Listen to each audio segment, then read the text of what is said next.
Des hommes s'entraînent à agresser des femmes au cas où elles leur diraient non. Cette traîne misogyne fait polémique au Brésil après une violente attaque au couteau contre une femme. Alana Anicio Rosa, 20 ans, a refusé les avances d'un homme qui lui a envoyé des fleurs et des chocolats. Un mois plus tard, il a fait irruption chez elle et lui a donné une cinquantaine de coups de couteau. Il ne s'est arrêté qu'après l'intervention de la mère de la victime quand elle rentrait chez elle à São Gonçalo, près de Rio de Janeiro. Après l'agression en février, Alana Anicio Rosa a dû d'abord être plongée dans un coma artificiel et a mis des semaines pour se remettre de plusieurs opérations. Au même moment, une trend est devenue virale sur TikTok au Brésil, montrant des hommes en train de frapper ou de poignarder des mannequins ou une personne imaginaire avec le slogan « Je m'entraîne au cas où elle dirait non ».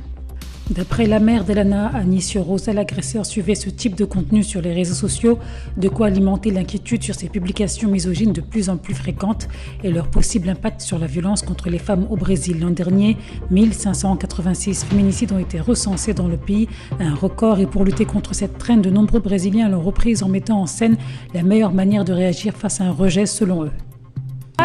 Que uma mulher disser não, a melhor resposta possível é respeito. Une étude récente de l'université.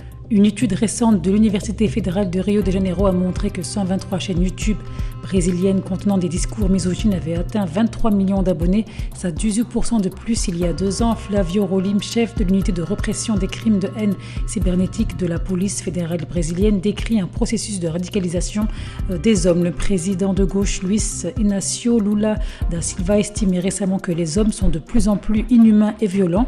Plusieurs propositions de loi ont été élaborées récemment pour faire face à ce phénomène.